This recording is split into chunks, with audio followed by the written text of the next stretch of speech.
Hi, and welcome to Benza Vineyards in Oregon's beautiful Willamette Valley. This continues our In the Vineyard series, and this video is about planting a block of grapes, in particular, Pinot Meunier, in that field right there on the right.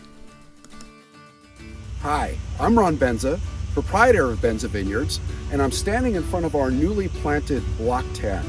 We planted this about 2 weeks ago in the trailing weeks of November, when the planting time is good here and harvest is all done.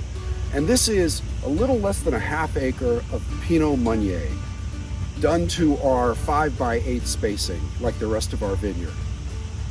Meunier, if you're not familiar with it, is the third grape of Champagne after Chardonnay and Pinot Noir, and is used often for blending the great Champagnes of France, but is also used on itself to often make 100% Meunier champagnes.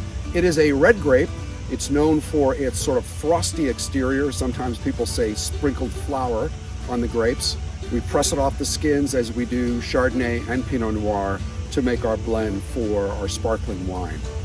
This is about how we planted the vineyard and how we got it up and running, and hopefully the best will come later on as we start to see the newly planted shoots start to grow during the course of the winter and spring, and hopefully thrive. And that's what we're after.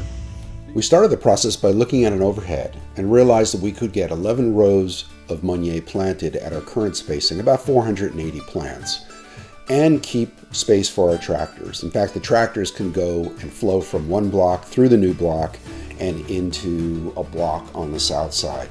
And the process started with tilling. We brought in a very big discer, deeper than anything that we have, to give a really good tilling of the soil.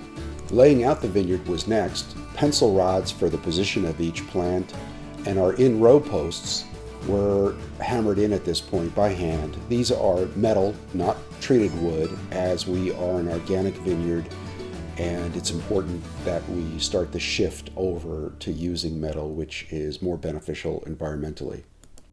Next, we laid out the metal end posts to be erected.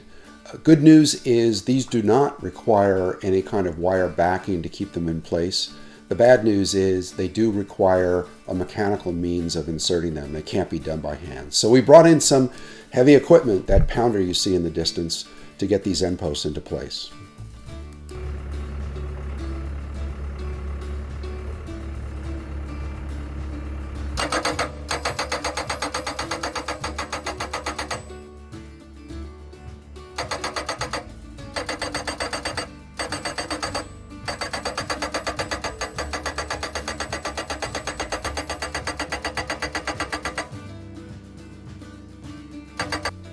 Next came readying the plant material, the Pinot Meunier vines grafted onto an RG rootstock in this case.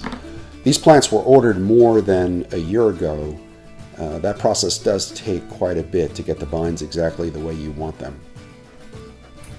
We started to stretch out wire, 2 different gauges of wire, 9 gauge for the fruiting wire and 12 gauge for an irrigation wire that's going to be over it.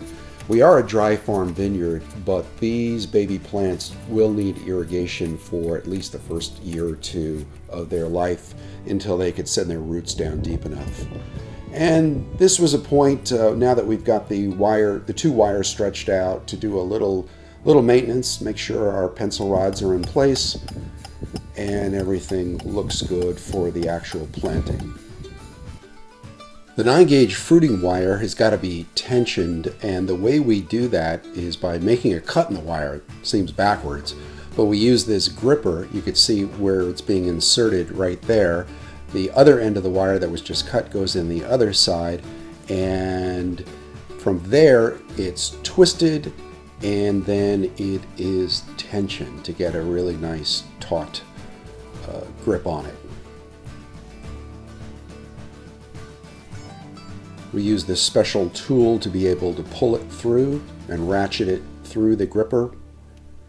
And now we've got our fruiting wire in place.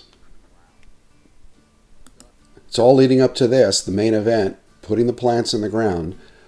Watch her as she does this. She's using her fingers to go 3 fingers worth below the graft union. It's a little hard to see in the video, but there's a graft union ball that her forefinger of her left hand is on there.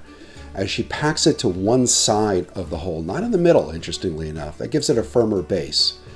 And then the rest is filling it in and making sure it's secure enough.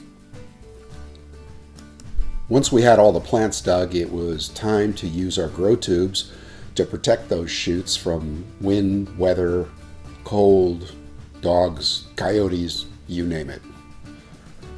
And here we are all in, our little half acre of Pinot Meunier planted and waiting some growth through the dormant season and into the spring.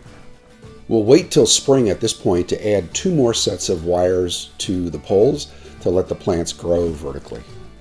If you like this video, give it a thumbs up and hit the subscribe button. It really helps grow the channel. By all means, come and check us out at benza.com. And be sure to check out part 2 of Building a Winery. Take care. Bye-bye.